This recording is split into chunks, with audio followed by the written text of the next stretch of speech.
don't hear him.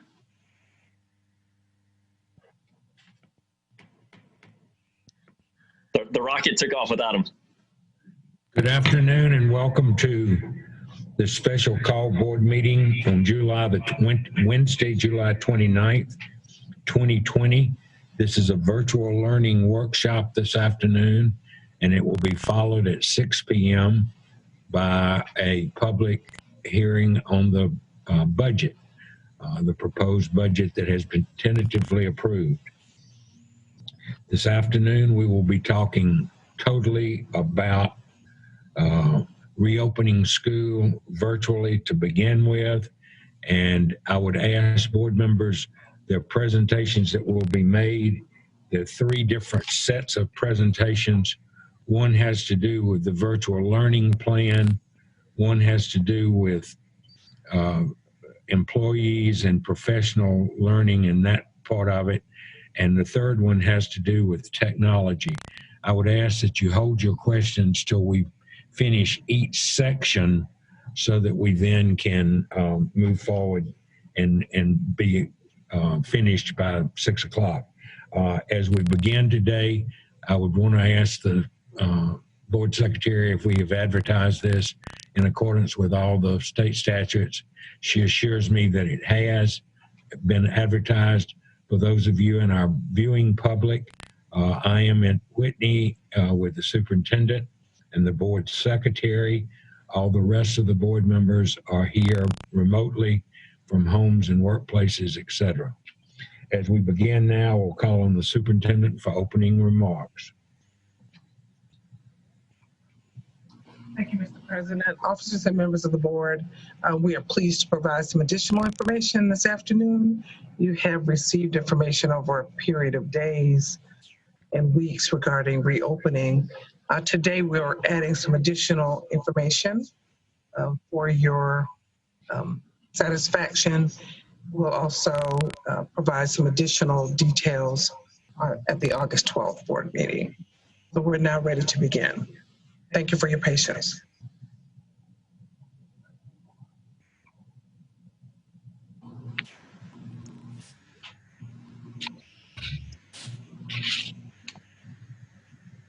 Good afternoon. We're pleased to share the highlights of the virtual learning plan where our students will log on to learn. When we look at our learning management system, it is actually the house that stores numerous resources to keep our teachers and students and parents engaged in the virtual learning environment. A few of the resources include Edgenuity, Amira, the CTAE Resource Network, Classroom Dojo, USA Test Prep, and many, many more. The learning management system is the house that Savannah Chatham built, and also the one-stop shop for all things related to curriculum. We also have parent resources available to include how-to videos for our parents, informational web links, parent letters, the parent hotline, virtual home visits, and many, many other resources. Our learning focus includes items that are listed on the screen. Social and emotional support. We all know that that is vital. The learning focus that will be evident as we reopen schools will be to ensure we provide students with social and emotional support through surveys and instruments to measure the readiness for a return to learning, as well as gather data to provide counseling support and connections to wraparound services. Teaching and learning approaches. All instruction will begin with on-grade level instruction. The pre-K through 5th grade approach is more content specific to assist teachers with focusing on their strategies around best practices such as read alouds and linking reading to writing. The grade 6 to grade 12 approach focuses more on larger components with strategies embedded to address each area. For example, all math teachers will use standards for mathematical practices. Assessment and accountability. Teachers will be using assessment data to address grade level standards and concepts that students did not master. They will also develop and administer in-house schedules and adhere to district schedules for MAP and other assessments to analyze and use data to support and guide instructional delivery. Schedules and learning time. Schedules will be designed to maximize and provide individual support around student needs. Careful attention will be made to ensure students are not overwhelmed with sitting in front of a screen for more than 20 minutes per session. Transitions. Attention will be given to transitions grades where teachers can build and establish strong relationships to welcome students and create the foundation for learning. The transition grades include grades 5, 8, and 9.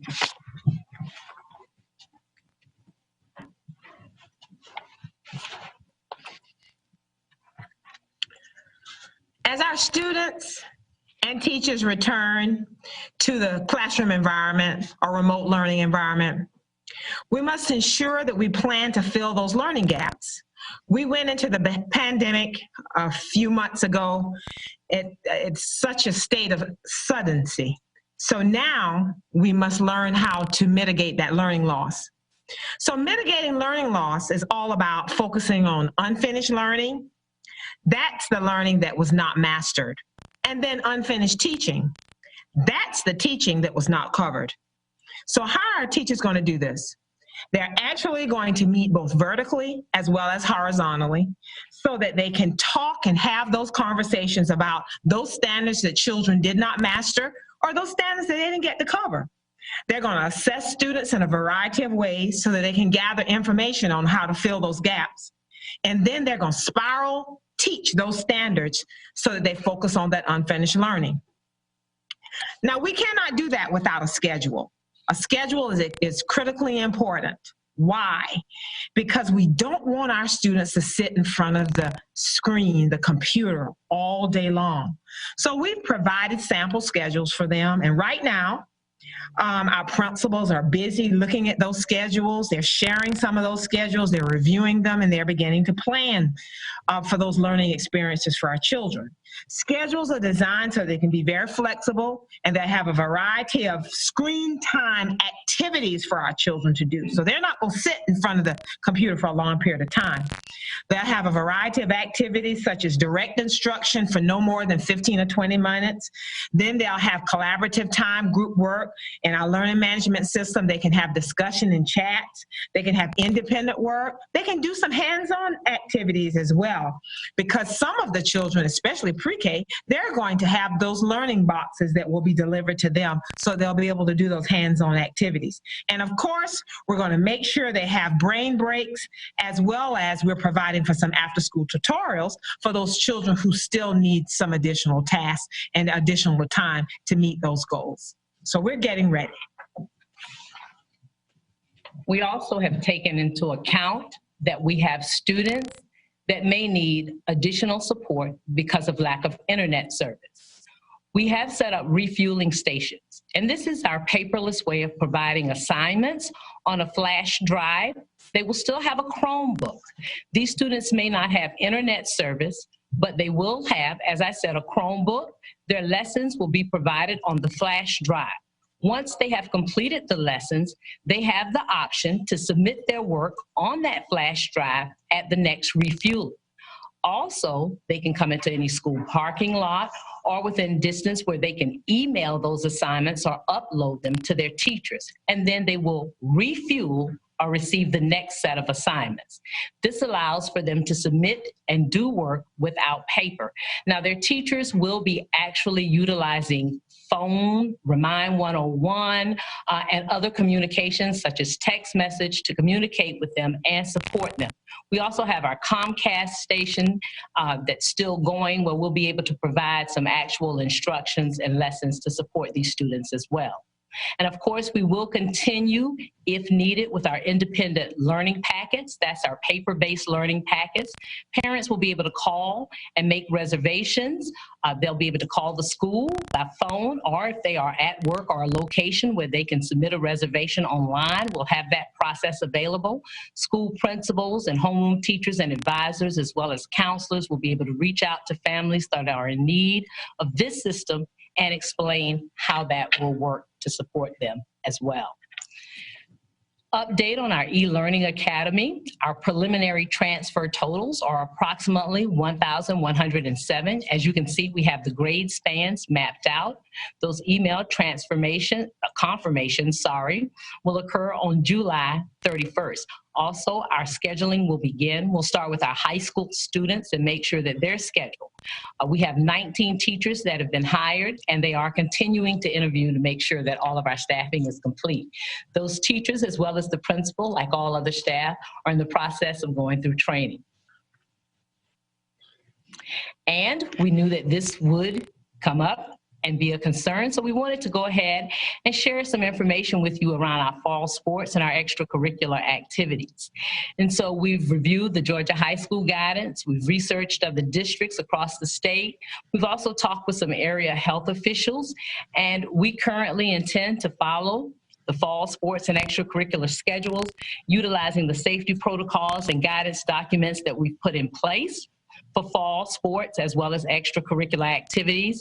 And by that, we are referring to band and cheerleading. And as you all may be aware, Georgia High School has announced the delay of football for 2 weeks.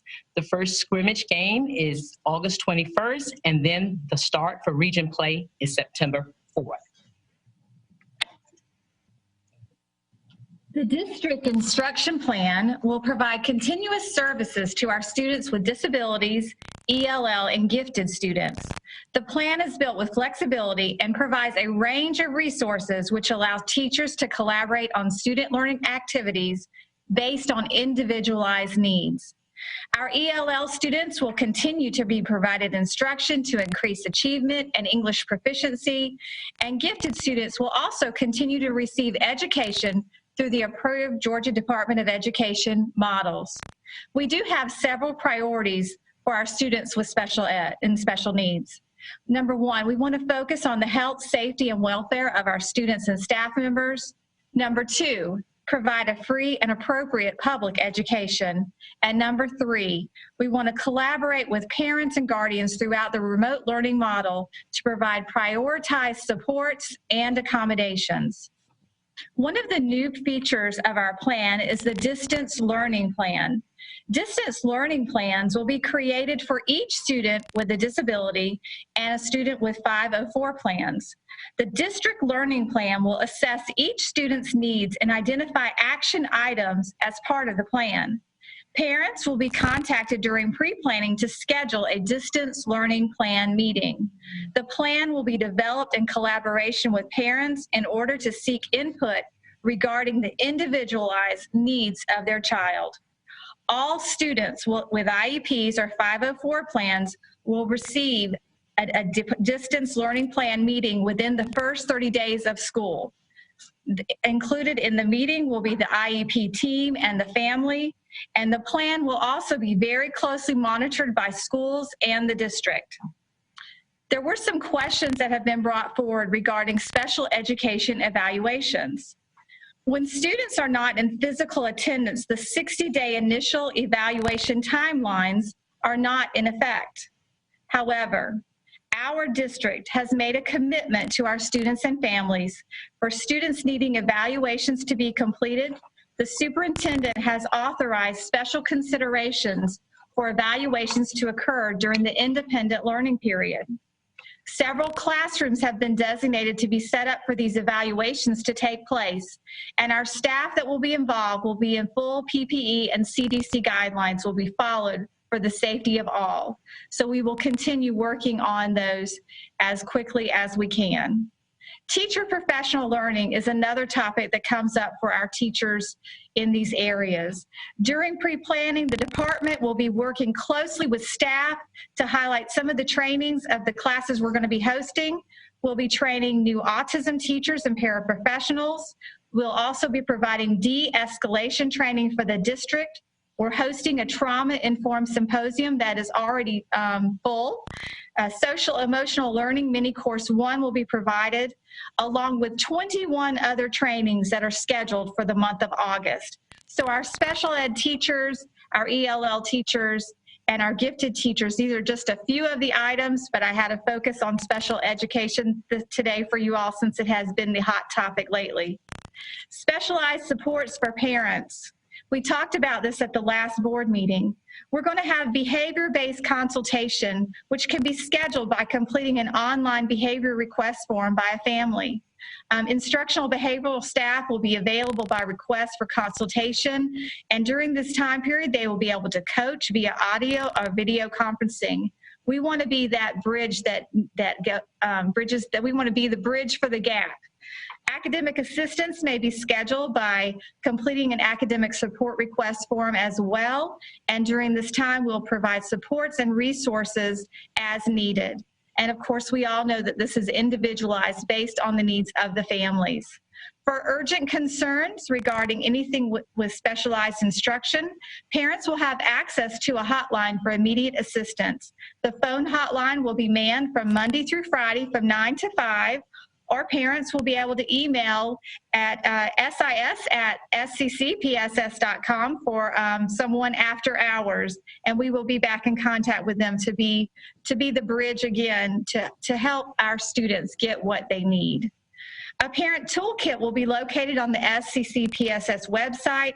It will provide resources, supports, materials, and links for parents and students, which will enrich student learning, and it will be easily accessible for all. We will also be uploading FAQs and guidance documents for our families on the public website.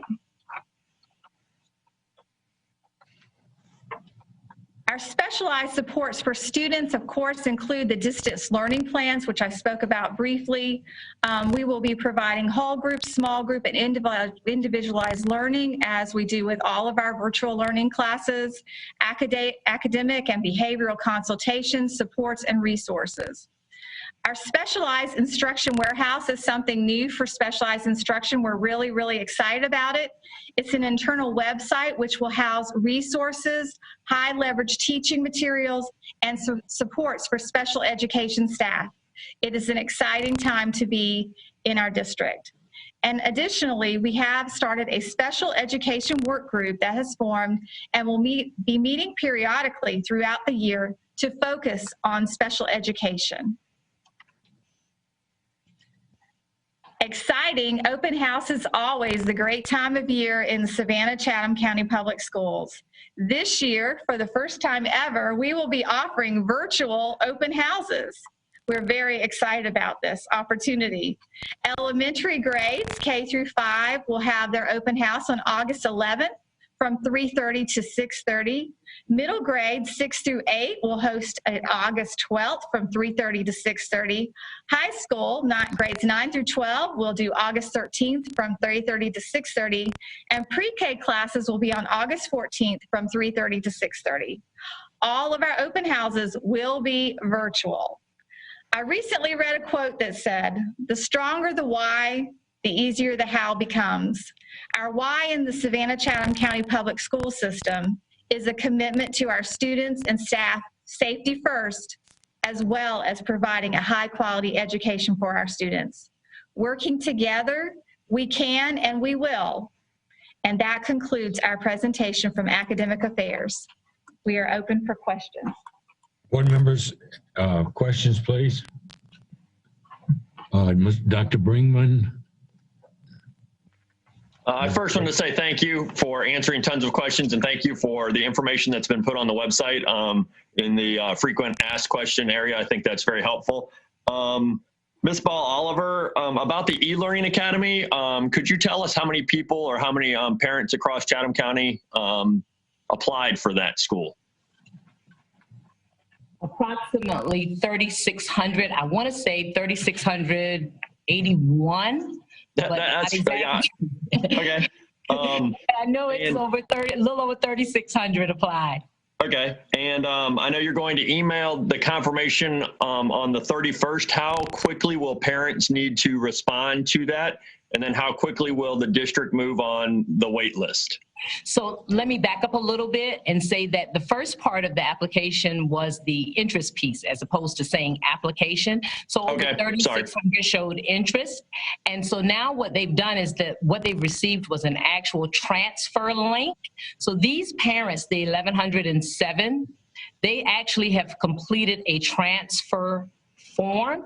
And so they will actually roll into the SELA site on July 31st. So their children will be automatically enrolled because by completion of that link, they have indicated, I do want to enroll my child. So of those 3,600, right now we have 1,107 approximately, and that does not close until Friday. Okay. Thank you. And then I had one more question, I think, on a slide that you spoke on. In reference to athletics and band, has the district worked out the plan for transportation for those extracurricular activities?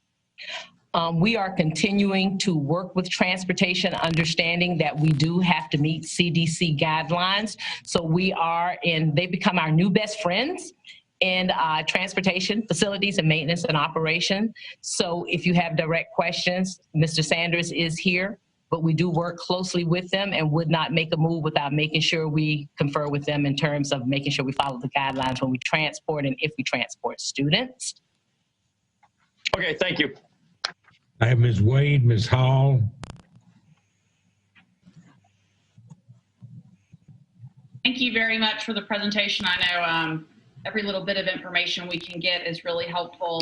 I have some specific questions related to the PowerPoint and then some more general questions. On page 2, where we have our House of Education tool, as a parent, I look at that and I get a little cross-eyed with all the different options. Will the primary instruction for kids be teachers teaching to them in some sort of virtual place, like our Savannah Chatham teachers at our schools, or will there be online resources from teachers in other places, or all these resources? What does that mean, and how does that look for my child who's logging on at 8 in the morning to attend school? So, and I just happen to be the closest one sitting here. So our teachers are the primary instructors. Our teachers are providing the instruction, and I think we shared more detail at the press conference, but every child is given a schedule, and they are receiving instruction from our Savannah Chatham County Public School teachers. And so we are giving guidelines regarding what that direct instruction looks like. Those resources that you see in the house that Savannah Chatham built is simply where we're housing all of those resources for parents, students, and teachers so that they don't have to go all over the place to various links. So if in fact you see Mrs. Ball Oliver is your daughter's 11th grade American Lit teacher, then you can expect, if that is her 3rd period class, that is who she will have direct instruction with for approximately 10 to 20 minutes daily. And then she may receive some independent work, some small group instruction, or some collaborative assignments from her actual teacher to work with, but Ms. Ball Oliver will be available during her class time as well as additional office hours to provide support.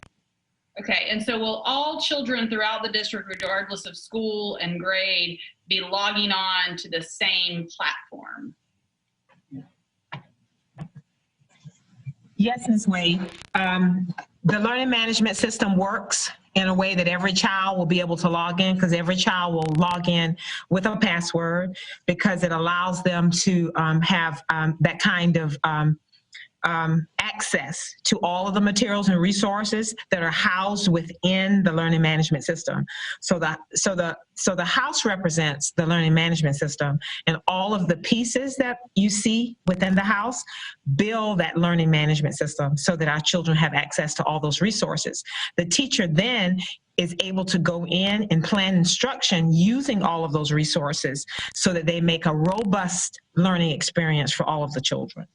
And so I'm a visual person. I like to know the mechanics of things. So a kid regardless of school or grade or age, a kid logs on to the same thing, just like we all log on to Power School. Yes. And the system knows, okay, this second grader is in Miss Smith's class. So when that second grader logs on, Miss Smith is there ready to go with her morning, and the child's sibling may be logging on to 7th grade with Mr. Jones, and Mr. Jones is right there greeting them when she or he logs on to the same system but with a different password. Yes, ma'am, they can do that because inside the platform, they can have a variety of learning experiences. They could then go to Google Classroom, or they could also go to Zoom. So all of those things, you are correct. They can log on with one password, regardless of where they are in the district, and access their teacher based upon the schedule that is designed for them by that school site. Okay. And I was with you until you said, and then they go to Zoom, and I thought Zoom was like a separate thing. So I'm anxious to see how it looks like. I really think it'd be really helpful if we could develop a video where we actually have one where a lesson was done by one of our finest, Corey Powell. We had a little difficulty being able to show that to you, but I know that we're going to make that link available for you so that you'll be able to see that. I see Dr. Buck shaking his head, so we're going to make that available for everyone. They were working for 30 minutes to try to get it out. Yeah, but I think on the website, parents just want to know, what does this look like? Like, what does this look like, and how am I going to maneuver through the day? Right, and we're going to have parent sessions so that they will know. We're going to have some, I want to call them town hall meetings, but they're going to be similar to that, where parents can log on and they can also get that access, so that we're setting up those parent trainings. Yes, ma'am. The next thing is on page 3. We talked about transitions. We talked about 8th and 9th grade and 5th grade. And I wanted to make sure that 6th grade was included as one of those critical transition years, because we've got a lot of 6th graders going. Yes, so we're having some special transitions planned. We're doing special transitions for grades 5 to 6. So those are those 6th graders coming up, and we're doing special transition from 8 to 9, and then we also have some pre-K transitions. And Miss Akins is here. I was just in front of the computer, and she can tell you more about that if you'd like to hear. I just wanted to make, you had skipped over 6th grade, and I thought it was inadvertent, but I just wanted to make sure that 6th grade was one of those key transition years that we were addressing. Yes. And then I heard you say 20-minute sessions, and I will tell you, I'm very concerned in high school about delivering adequate content in 20-minute blocks. I really would like to see those periods extended. I know there's, I guess, 20 minutes and then some Q&A time, but 20 minutes of learning for AP Physics really gives me a lot of concern. I've heard from my own children that they needed more instructional time. I get it's different for a 2nd grader, but I really hope in high school that we are delivering more than 20 minutes of content, and frankly in middle school too. It's just because I think there needs to be, if we do it right, it can be very interactive, and you can do polls and you can do different things, but I want to see teachers and students engaged in rich learning experience for more than 20 minutes. So I also would like to know, one kind of the elephant in the room that I still get questions about, at least as recently as yesterday, maybe that's been clarified, but I'd like to understand what's happening in the school building each day. I understand that it sounds like sports will be happening in the school building. It sounds like we'll be doing SPED assessments in the school building, but I didn't get a sense that SPED services would be addressed in the school building. The big question is, where are teachers teaching? I don't know if that's been clarified, but obviously people are very anxious for that. What are the school counselors and social workers doing? So I don't have a sense of what's happening in the school building except for the fact that we're having sports. So if someone could just speak to what that looks like, and particularly the teacher issue, given that they're all expected to start on Monday. Okay, and so we'll start with speaking to, and I'll back up a little bit with the instruction. The 20 minutes that we talked about is just the direct instruction, and we basically follow what's recommended. Teachers will still have longer periods of time, so just wanted to clarify that with you.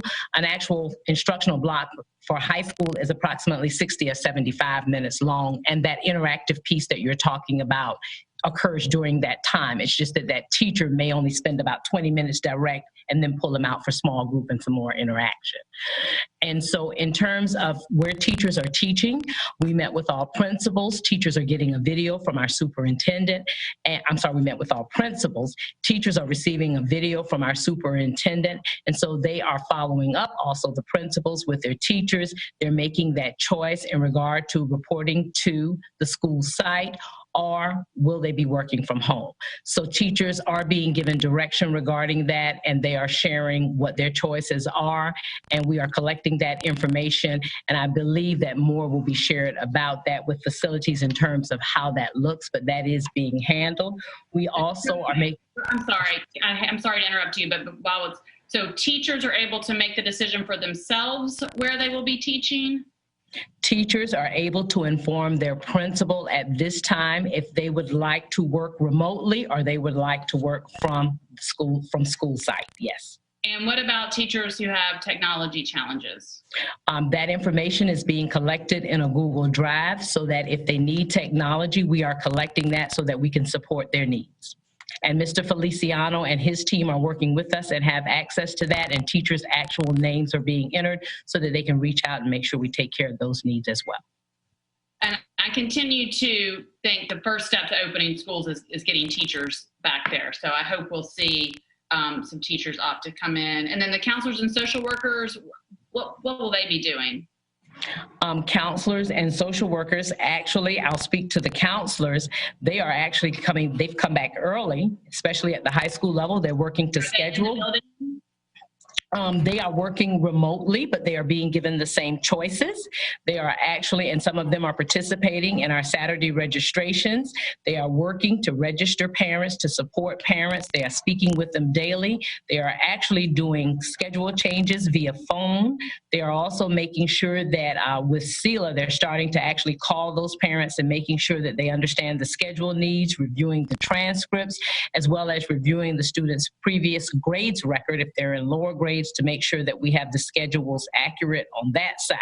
So the counselors are continuing to work as well, making sure that schedules are accurate and that they're supporting the students. They also will be doing the social and emotional piece, and they have lessons that they will be provided. If you look at the student schedules, we gave you a sample student schedule. There's also places built in for the counselors to provide lessons around mindfulness, peer mediation, and those social emotional supports that we know they need. And the social workers will be a part of that as well. Well, and I think in those of us who work in the social service space, all of our referrals are down, which typically come from social workers and counselors, even though we know the need is probably greater than ever. So I do think there needs to be a real intentional outreach to kids that either we can't find, or, you know, I think even in Zoom, teachers may be able to identify challenging situations that social workers may need to look into. But I hope we can really focus on those kids that may need those additional supports and be very intentional in connecting with those families, because I think there's been a big gap for about 6 months on that. And we do, as one of our parent resources, especially with our social workers as well as our counselors, we are setting up a process that is called virtual home visits. So that is actually going to become a part of the process to help mitigate some of that attendance issue that we saw occur in the spring. And that's great. I hope that works out. But we have a base level of kids that never connected, that don't have connectivity, whose parents may not be logging in for that. So we've got, whether we send a police out or something, we've got to have some at-home presence for some of these kids to make sure that they're getting the supports they need. And then I know this SPED, we talked about the in-person for the assessments and the PPE. What about if you don't need an assessment and you just need SPED services? Is there any contemplation of doing some of those in the school building? So currently we are following the CDC guidelines and not at this time for in-person services. But we are listening to our families. That's why we have the hotlines, and we're trying to make sure that we meet the needs as they come forward. So the only thing happening in school buildings is athletics? Like, is that right? No. I'm sorry, could you repeat that question? So the only thing happening in schools is athletics? Like everything else is being done? No. The memo we got, I would like to, I think a lot of this could be answered by the memos that Dr. Levette emailed us earlier that I don't know when those are going live or if they have been disseminated, but they looked like they were in a final product, and a bunch of these questions that you're asking, Julie, were embedded in those. Yeah, I don't think I got that in my. It was not in your packet. It was an email today. Okay. Later, yeah, so just a little while ago. So I just read it as well. Okay, yeah, I'm sorry, and I'm sorry if I'm asking questions, but I've been working all day, so I did not get that email. Well, again, I hope we can get some SPED services in person because I think that's really, really critical. And then the last thing, middle school sports, are those happening? At this time, we do not have a plan to have middle school sports. Okay. Okay, thank you. I look forward to learning more. Okay, and I did want to share with you, I'm sorry, I did want to share with you that in our Independent Learning Days playbook, there is a process for our social workers working with campus police and some other entities to actually go to the homes of those students that we have found we cannot reach. There is a detailed process for principals to follow, as well as our school social worker and counselors to actually do those visits and reach out to those parents. I think that's really critical. I have Ms. Hall and Dr. Howard Hall and Mr. Johnson. And Dr. Hoskins Brown wants to say something as well. Oh, okay. She's just sitting out there on the patio, so I couldn't see her. So. I'm going to make this very quick because it's already after 5 o'clock. But I'm always interested in seeing what's happening in other districts and other parts of the state and parts of the country. And yesterday, Ms. Hines, Ms. Wade, Dr. Hoskins Brown, and I, at least I know of the 4 of us, were able to attend a virtual meeting with our District 1 GSBA neighbors. And they were like counties like Screven, Emmanuel, Tacknell, Liberty, all of those. And Ms. Wade asked the question, what are you doing in terms of a structured day? How closely is your structured day mimicking a regular in-person school day for our students? And I was shocked to see maybe one person had an answer, maybe 2, but basically just one of all of those districts had an answer about their structured day. So that really makes me happy to see on page 5 the grade 6 samples schedule, because, and first of all, it looks like these are 45-minute classes. So I guess as the kids are older, the class sessions are longer. But this seems very much like a regular school day schedule if our children were coming to school. So Dr. Levette, I'm very interested in knowing if the other superintendents are, where we are with this, because I like I said, I was very shocked yesterday when Julie made that request that we barely got any answers from any other districts. Thank you. I have Dr. Howard Hall, Mr. Johnson, Dr. Hoskins Brown.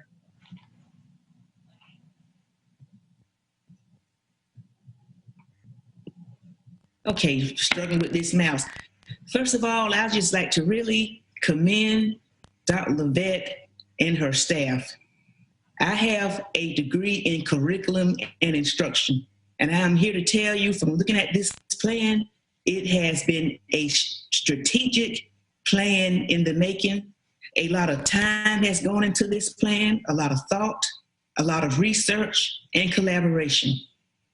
This is a fluid document as well. And I do know the hard work and the sweat equity that they have put into this plan. So I just really want to commend you all for a job well done. We are ahead, so far ahead of many of our school districts. And I just want you all to know that we do not take what you do lightly. We understand, at least I understand, the hard work that has gone into this plan. As I said before, I have a degree in curriculum and instruction. I've enrolled in all kinds of courses, program evaluations, and I understand what you all have been doing throughout this entire time.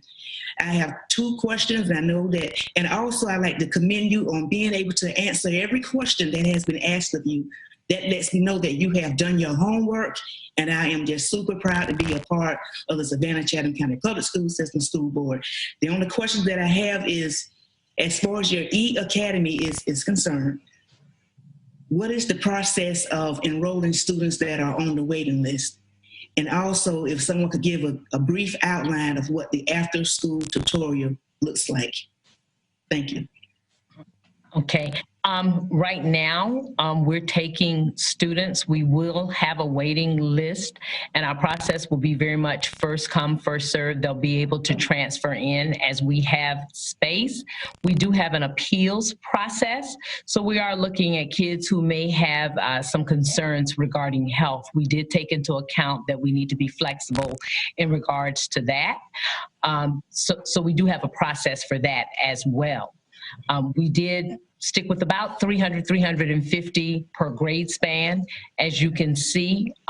So we are able right now to pretty much accommodate all of those once we did the cleanup and we made all adjustments. It looks like for now we're able to accommodate all of those that have shown interest, and then we are reviewing the appeals on a case-by-case basis.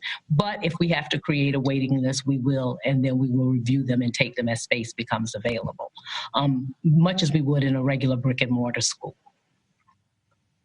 Okay, and then with our after school tutorial, it will be very similar to what we may see in a brick and mortar, but it will be virtual. So our teachers will still be able to provide supports. One of the beautiful things about it is they will be using the data.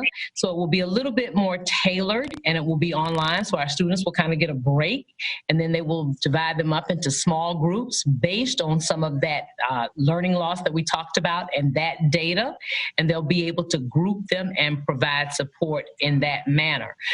You may even see them break off, and so I'm the person in my building that specializes in reading. So I may have a reading group and it may go across grade levels, but I'm able to provide some specific support that way.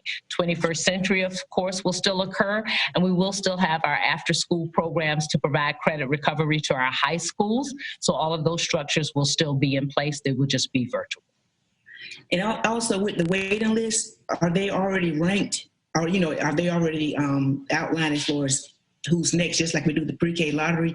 Because I know you said there were like 3,000 applicants. So do you currently have a waiting list, or are you just going to accumulate one soon? We are pretty much accumulating now because we have taken them and they are basically put on the waiting list by timestamp. Thank you. Mm-hmm. I have Mr. Johnson and Dr. Hoskins Brown.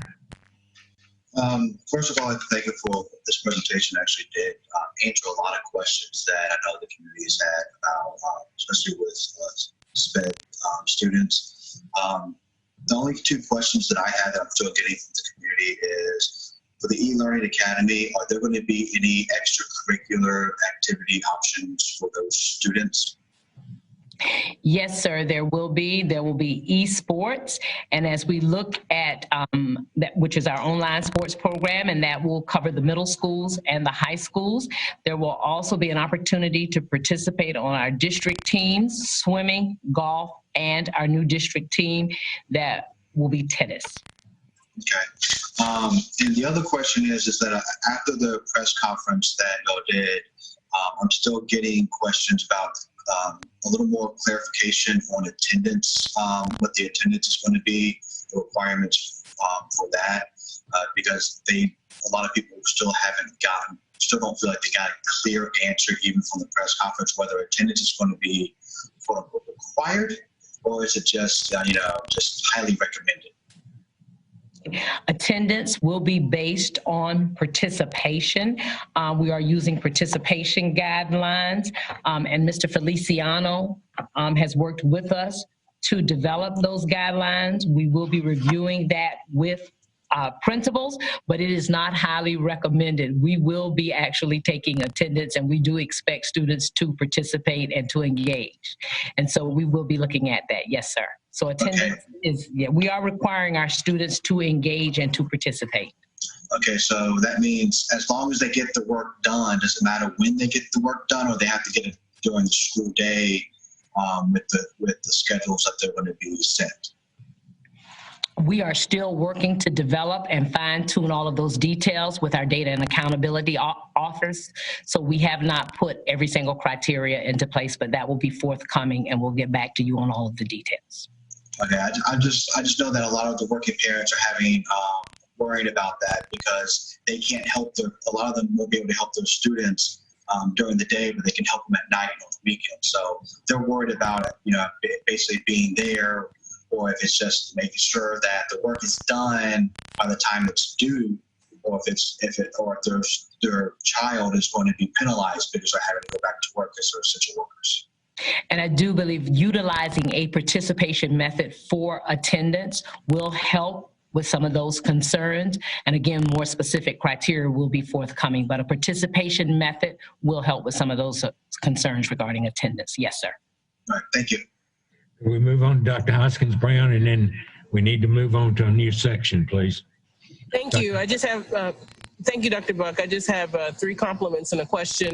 I'll start with the question. The learning management system, I heard you mention how it could bridge over to Zoom and other systems. It sounds a lot like Slack, the platform that allows you to use all of these different applications, but you only have to log into that one system. Is that how it works? Is it similar? Is it analogous to Slack?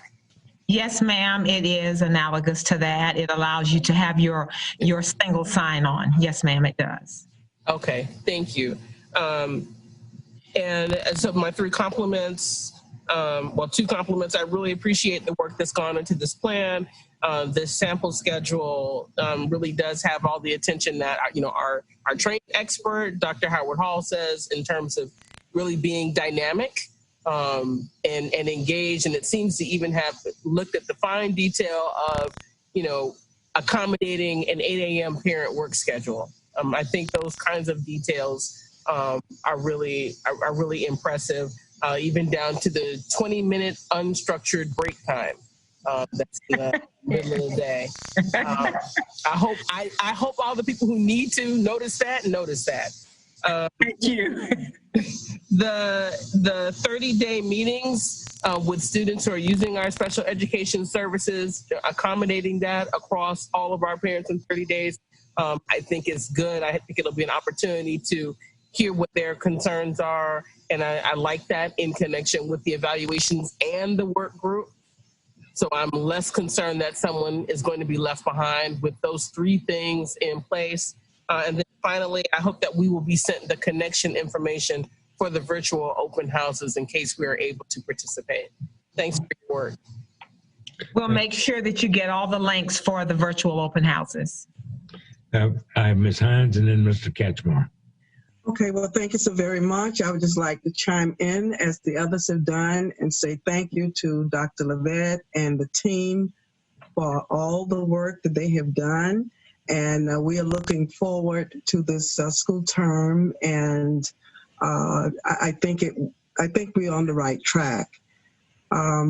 I had my little grandkids over here earlier, and I told my granddaughter, you're going to be up out of the bed like regular school hours. So it's not like signing in on 9 o'clock because when she returned, when she and her family moved back to Savannah,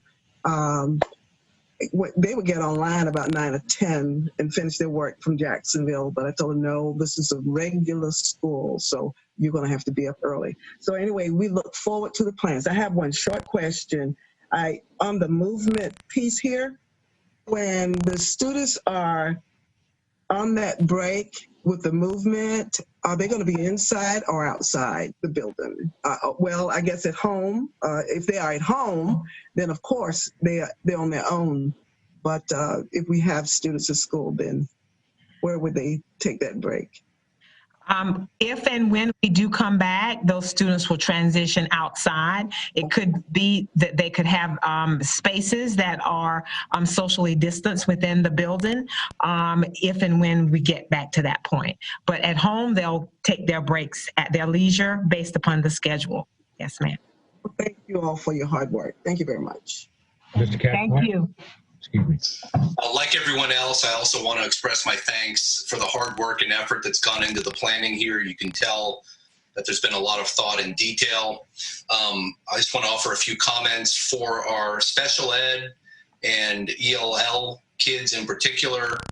I still think if we have families that request it and staff that is willing to provide it, that we should consider at least limited in-person services, some hybrid approach. Particularly, I've heard from staff that want and are concerned about a virtual delivery model for those kids first. Second, if we're allowing limited high school sports, I don't see why we can't allow middle school sports as well.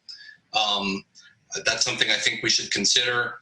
And then bigger picture, at some point down the road, and I know we're dealing with a lot, but I just want to plant a seed. At some point, the criteria will be sufficient to allow some form of in-person school. I think it would be helpful for the public if we identify what the criteria are that we're looking at and what the criteria is for a return to in-person. Maybe we could all rally around the community trying to get to that criteria so that we can get back to some form of in-person school. But I think if we identify that broadly, that'll be helpful. And then in terms of if and when we return to in-person school, both for parents and for staff, the more advanced notice that all of us can get in terms of what that might look like, I think the better. A lot of the angst that we all share and that I think we all hear from the community is not knowing. And, we all know that because the situation is fluid and dynamic, we can't make decisions now for 3 weeks out. But we do know that at some point we're going to go in person. And I don't think any of us knows what that looks like. Is it we get below community spread of 100 per 100,000 and suddenly everybody comes back for a full day? Or is it going to be a hybrid approach? So I know I may be jumping ahead, but I just want us to start thinking about what that looks like and maybe start communicating to the public and to our staff what that might look like after Labor Day or whenever the numbers get to the point where we think that we can do some form of in-person. Thank you. Dr. Hoskins-Brown, please, and then we need to move on, folks. Thank you. I just want clarification. Mr. Kachmar, are you asking that we should think about as a body what that number ought to look like? No, what I'm saying is the superintendent should identify whatever the criteria is for when we can start some form of in-person school, whether it's all 38,000 kids coming back or some sort of hybrid approach. But if we identify the criteria that we're looking at or the superintendent's looking at to make a recommendation to the board, or however this is going to play out, we just need to know, what are we looking at? What should the community be looking at? What can we rally around together to try to get to so that we can start in-person schooling again? And I think ultimately it's like what happened earlier. The superintendent, in consultation with health experts in the community and her staff, made a recommendation to us that we voted on at the last meeting.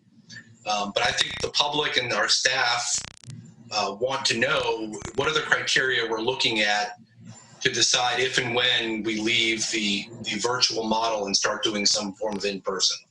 Okay, I just wanted to clarify what you meant, because I thought we were using CDC as the source of information and the set of criteria, and I thought that was publicly known. So I wasn't sure if you were asking that we find something different from or in addition to that, because to me that's what we're using. So I just wasn't clear. But see, that's to you, but the criteria that was identified in the presentation at the last board meeting were the old Georgia DOE guidelines and then the new Georgia DOE guidelines, some of which reflected CDC guidance. So I agree, we're looking at lots of different sources, but what I'm getting a lot of questions about is, okay, we get why you all voted the way you did at the last meeting. What are we looking at to determine whether we can start in-person schooling? Is it If I could interrupt, please, the superintendent would like to respond to this, and I think that will answer at least all the questions you may have. Doctor? Thank you very much, Dr. Buck. Let me turn this. This afternoon, I forwarded to you some much sought after information from the CDC on gating criteria. And it was very much linked to the first guidance provided to us by the Georgia Department of Education. It is the only information that we have found that speaks to what is considered a low transmission rate.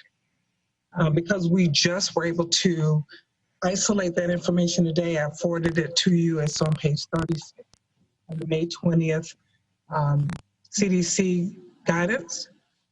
I also forwarded you a website that allows us to take a look at what that transmission rate is. It does indicate that the trajectory has to be downward for a specific period of time before it is considered safe. We will continue to research that and bring it forward. What we do understand by talking with our local public health officials is based on the current trend, it will take a while before we get to that point. But I want to capture this opportunity to remind people that it does not look good for us to be back face-to-face on September 8th or right after the Labor Day holiday. We will use a phased approach for return. We'll have to do that. We will not be able to bring all 37,154 students back at one time. And internally, we've been talking about the most critical students, the students who have the most critical needs. Those would be our earliest learners and most likely our students that have special needs. So before we make any sort of public statement about that in definitive terms, we'll bring you some additional information. We appreciate your patience. We are all very anxious and would like to have all the students return. That is just not going to be possible for us to bring them all back at one time. But we do think that we will have the support of the community in terms of a phased approach back, because it does involve transportation. We also know it involves capacity. So we will establish a priority list, and based on the information we've gotten from the task force and also from our principals, we think we'll be able to provide a structure that allows us to meet those most critical needs first, and certainly do that in a safe environment. So we appreciate your patience. If you have any guidance that you can provide for us, we certainly are open to hearing that. Mr. Cashmore, do you have to? I just want to say I appreciate this. I haven't reviewed the emails that were sent this afternoon. The only point I'm making is some of this should be communicated to the public so that the public and our staff knows kind of what we're thinking. That's all I'm asking. Thank you. Thank you, sir. Ms. Hall, and then I've got to move on. Yes, I think it's very important, since we are perhaps the largest employer in this county, is to say to our public that everyone needs to get very serious about defeating the virus. We seem to all be very intent on how can we get around it, what can we do in spite of it, all of those things, except what we must do so that we can get back to life the way all of us want it. But right now, the things that we're wanting, they're luxuries. When you look at this form that Dr. Levette sent today, Georgia is on the increase. We're nowhere near a decrease, going down. We continue to go up. So as long as that's happening, we are sitting around and talking about, can we do this and can we do that? It seems to me that too much of this public that we want to serve is not serious about combating the virus itself and doing the things that are going to be necessary to get Georgia to start on a downward trend. Thank you. Thank you, Ms. Hall. If we could move on to part 2, which is Mr. Ray's presentation, and then we'll take very few questions and move on to Mr. Feliciano's. Okay. Good evening, board members, board president, Madam Superintendent. I'm going to start the presentation now.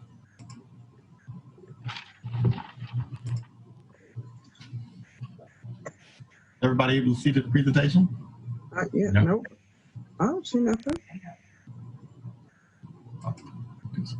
In our materials, the HR. Okay, make sure. I think I got it now. There we go. Yes. Is this materials we received in advance? We did not receive this one. Okay, I want to discuss the virtual opening update, give you a staff readiness report from Human Resources. I'm not going to go over just to save time. Much of this was already discussed by Academic Affairs. Some key things to know that we started, actually, we'll have training will be on the 3rd through the 18th, but we actually have training going on right now, well, tomorrow for Edgenuity and along with Friday. So we are prepared, we will be prepared, staff will be prepared, they will receive training on Edgenuity and its learning. You can see some of the other trainings that will take place. And again, Academic Affairs talked about much of that. Return to work protocols will be discussed on the 7th related to human resources. And so that'll be something for all staff to be able to at least have an idea of what our expectations for returning to work. And that will be on the 7th. District professional learning days, you can see on the 12th and the 13th that we will have, and the superintendent's kickoff that you'll hear more about as well. Excited to discuss Sophie. Thank you, Kay Akins and Savandra Caesar and of course the team, Tamika Barron and the rest of the team as well. It was very successful, had 100% virtual, first time we've ever done anything like that. Many of you participated. It was amazing to see 23 breakout rooms to make sure we had everybody, all of the ones that were there broken out into their disciplines. Just amazing to see how we were able to do that in a virtual environment. And it was good. So these are some of the things that you can see that we were doing with benefits, risk management, TEACS, TEACS training. We had vendors, 403B, eye, dental, and I was mentioning the breakout rooms that we had. Substitute teachers has been a question. Substitute teacher pool remains about constant. I would say, that might be attributed to other factors, but it really haven't changed the substitute pool yet that we can tell. And we have over 300 substitute teacher or substitutes with the ability to work remotely. So that question was posed, and actually things were done to make sure we determine that number by the vendor that we have. Substitute teachers will also receive training through their vendor on virtual learning and virtual management of students. On our side, we are working to try to plan to have designated substitutes to be able to learn the IPS learning or the learning management system. Work location plans, safety screening in each location, face coverings, social distancing required, along with the others with hand washing, making sure we're using sanitizer if hand washing if you can't wash, not available. We do have a remote work option for teachers and instructional staff. So they will be making selections as we speak, they're making selections. Also, site-based in-person working options will be offered. And so some staff will be working in the building, and again, that was discussed a little bit earlier as well. We will have a deep cleaning Wednesday. On Wednesdays, that will be the idea where we'll have a shutdown. Even in person, there will be nobody in certain buildings on Wednesday. And so that's kind of what the plan is. And it may roll to different days, but that's our designated day right currently is Wednesday for that. And that's something that's driven by the operations division and Vanessa Miller-Kegler. Any questions? I'm gonna release this. Before I open it for questions, Mr. Ray, we've talked about students and their needs, and we've talked about parent concerns and their need and want to know. How does staff, what would be your thought about how staff feels right now about going into a school building or teaching or being back or what? Thank you for that question. I think my default answer would be that the majority of staff are concerned at coming into any building. We've experienced that, and I think it's an evolution. So for example, around March 23rd or before March 23rd, the central office was informed we would continue working, but we didn't have everybody willing to work. People wanted to work remotely. And so we saw that anxiety. We saw the anxiety about coming back into this building, 208 Bull. We saw that anxiety with other staff throughout the month of April. But as staff started to come in, they were more, it started to lessen. And so we don't have that today, but we did have it then. So as I reflect on teachers coming back, or reflect on the secretaries and information specialists that came back the first week of July, same thing. We had a lot of anxiety about them returning in July, second week in July, but then they came back. We had some accommodations, several, but then they came back, and now they're back, and everything's kind of calming out. So I think it's a phased-in approach, and bringing them in the building is important too, because you need those that are comfortable, let them come in now, and then they can help with the others later on, because they will at least be stable and used to being in the building, and then the others will just be coming into the building. So I think it's helpful, and let's give you an example of how it happened here. So I think you just got to get them in. For those that are uncomfortable, let them work remotely and try to phase slowly back in, because there's an anxiety, because many of them have not been in the school since March 13th. Thank you, sir. Ms. Hall. Mr. Ray, I know at maintenance and operations, they have to have their temperatures taken every day whenever they come in and out of the building. Is that going to happen with all of our teachers, where daily they will have their temperatures checked? Am I correct about that? Yes, ma'am, and I guess I glossed over that. I was trying to move quickly on it. Yes, at every building we're doing temperature check. We're doing screening, more than just a temperature check. They're being asked, have they had a COVID-19 positive test in the last 14 days? Have they been in close contact with anybody who has a COVID test in the last 14 days? Close contact, you'll start hearing a lot of 615. So 6 feet for 15 minutes is the threshold that is set by the Centers of Disease Control. So we follow that, and we ask other questions about symptoms as well. Plus there's fever, chills, about the loss of taste and smell is common, difficulty in breathing. So we ask those questions upon entry into all of our buildings at this time. And every building is that way. Okay, because I've noticed that we've gotten emails from Dr. Levette over the last few days. This building had to be closed for sanitizing. This one has had to be shut down. So I'm just wondering, I know we don't have any foolproof way to avoid someone coming in and spreading it, but I do think the thermometer check is probably very good, the temperature check every morning. So at least you're starting your day off with everybody pretty much virus-free. Thank you, Dr. Butler. Dr. Howard Hall, and then Ms. Johnson. Yes, there are currently 300 substitute teachers on the list. So my question is, what does the training look like for them? If you could just kind of expound on what it looks like for them to be trained to substitute virtually. Well, there are more than 300 substitutes. There are more than 300 substitutes, but 300 substitutes that are able to work remotely, meaning that they say they have the technology and the infrastructure to be able to do it, and they were able to demonstrate that with the company.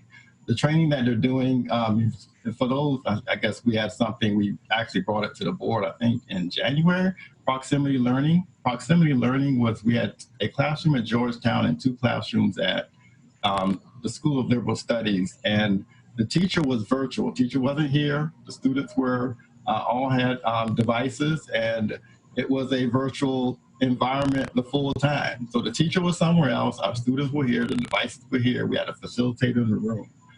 That company that is also part of ESS will be doing the training with those subs. So they're very experienced with doing virtual training, and those subs will be going through the same training that teachers that they have to teach those products in proximity, those substitutes will be going through the same training.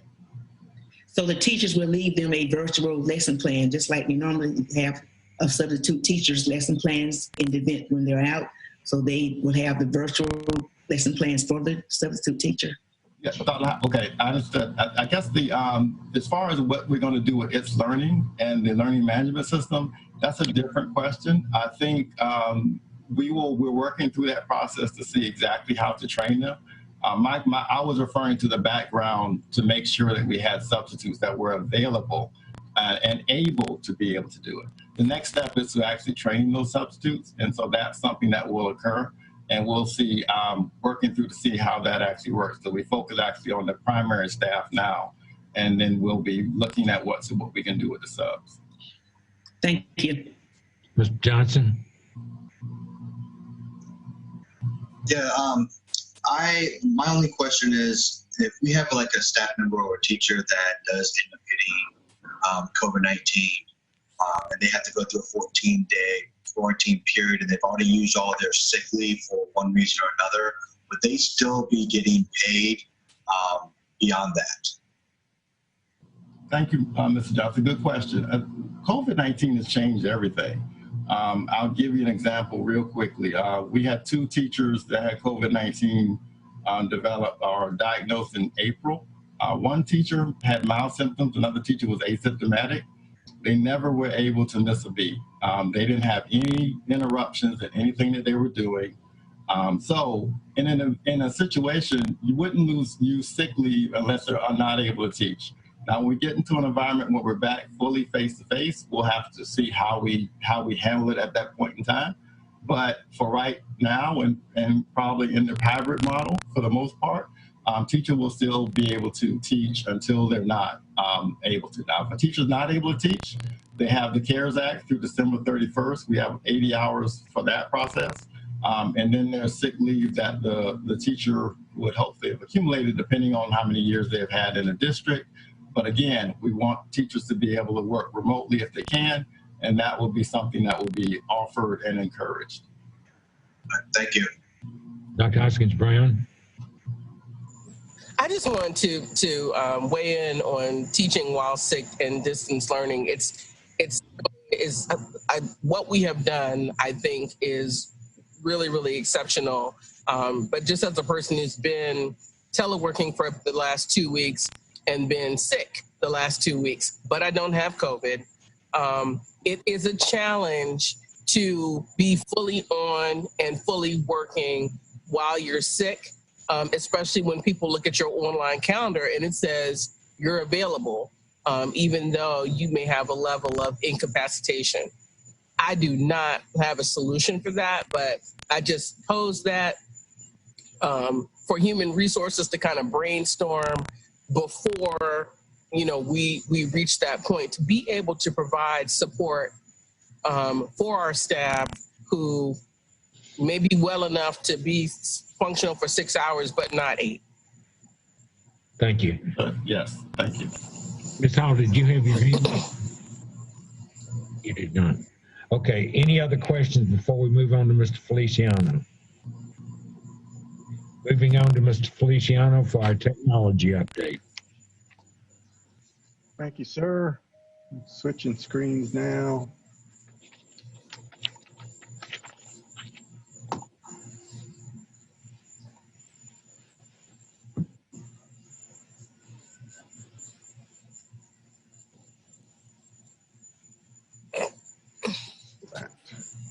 All right, you should be seeing the technology updates presentation on your screen. Good evening. Today I'll be providing an update on the student learning devices.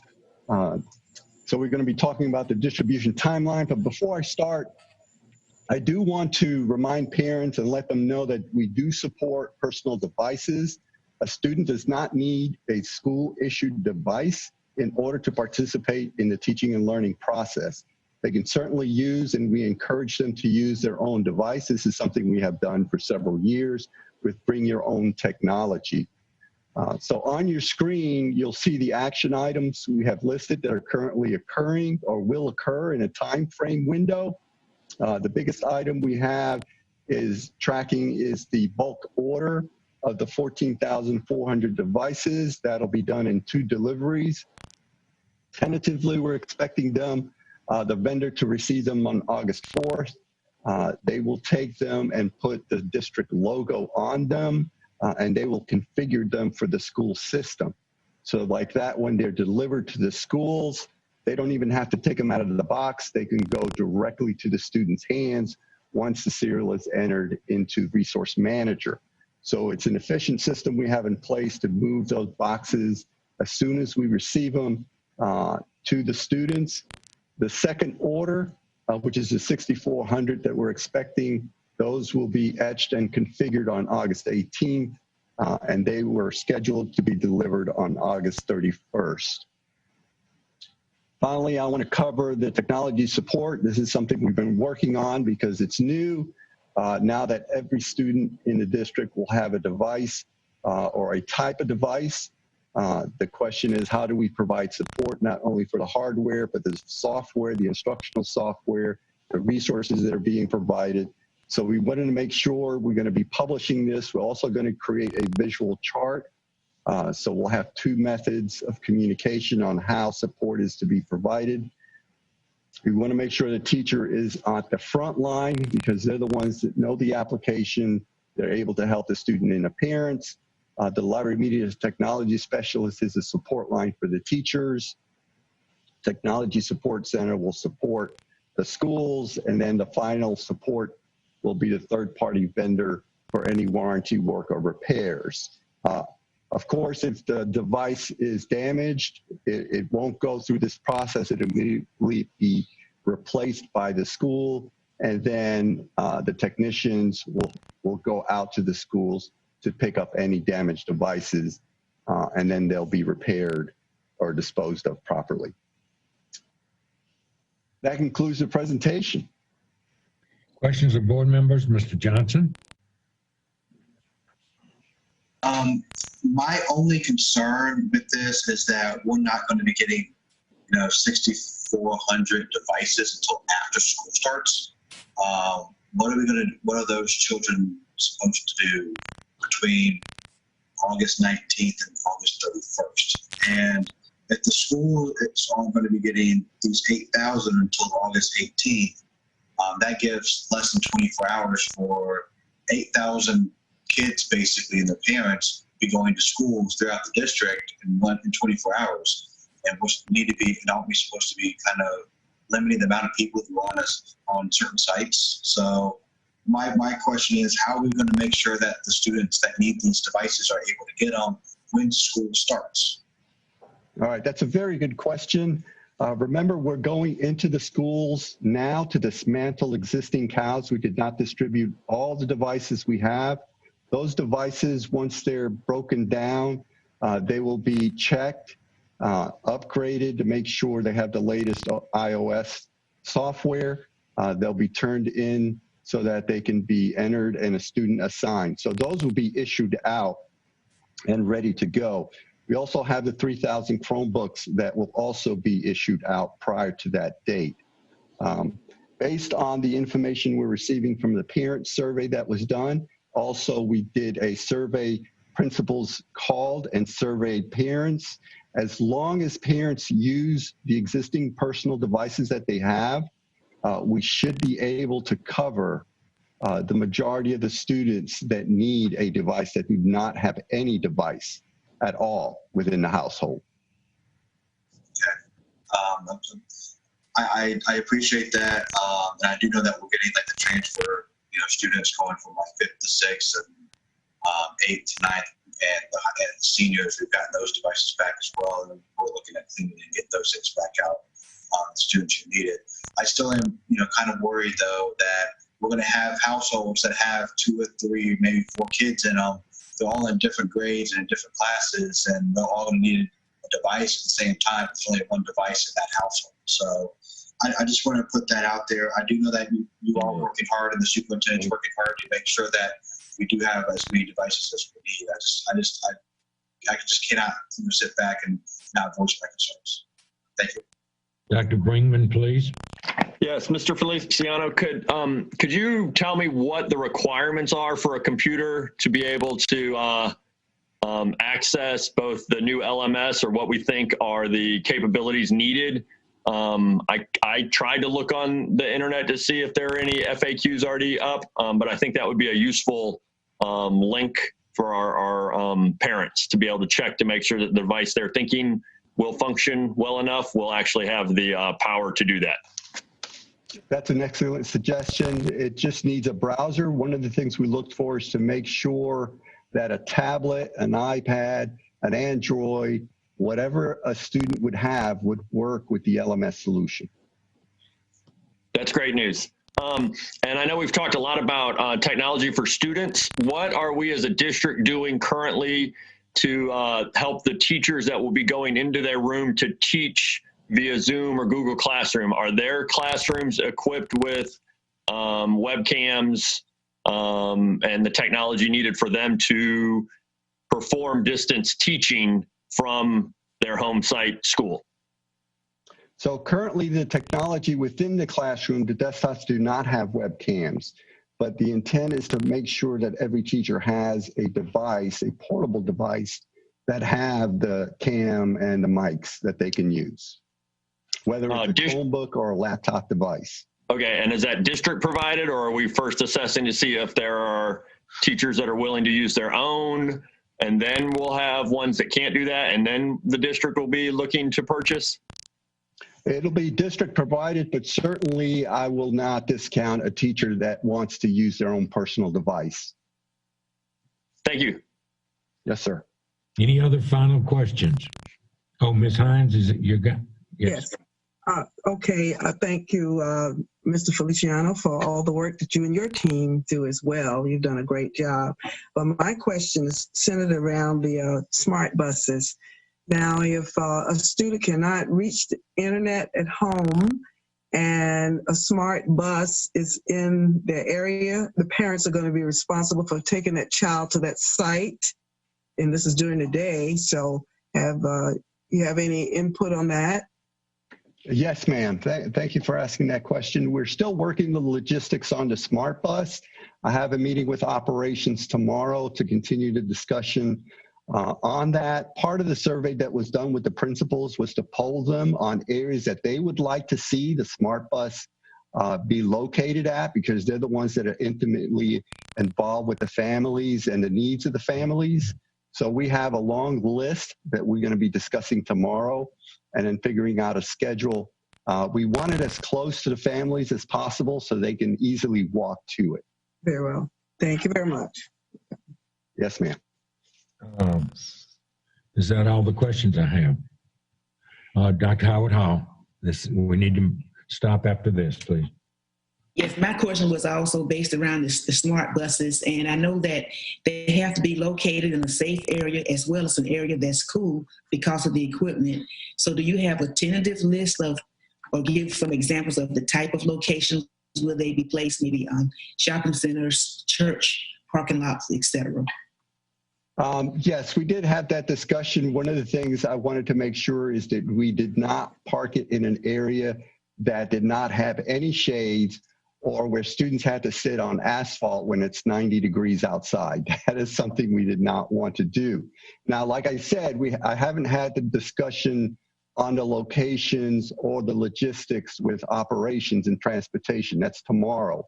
But for the feedback that I'm receiving are like mobile parks, public parks, possibly using county parks, agencies, faith-based organizations that want to allow us to use their sites. So it varies on what has been provided. We just have to take a look at them to make sure, like you said, that they're safe, and that if there's a park with picnic tables and plenty of shade, then that's a perfect solution for us. And it's accessible, easily accessible by the family. Thank you. Mr. Catchmore? Quick question. Have we looked at the cost of doing a deal with Verizon or T-Mobile or Comcast to buy Wi-Fi hotspots in conjunction with the cut price internet that Comcast is offering? as compared to keeping buses running and paying people to monitor them, et cetera? Yes, I have conversations with Verizon, and I've had conversations actually today with T-Mobile about, do they plan anything for families at a discount? And the answer is no. They're dealing directly with the school districts.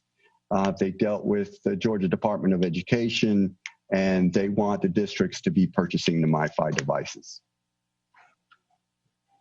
We should be lobbying the Georgia DOE to work out something on a statewide basis. Yes, sir.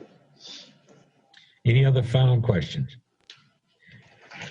I would like to thank the board for their attentiveness and for their wonderful questions. I mean, everybody's got questions. Everybody is constantly being asked questions. And obviously, we know this is a work in progress.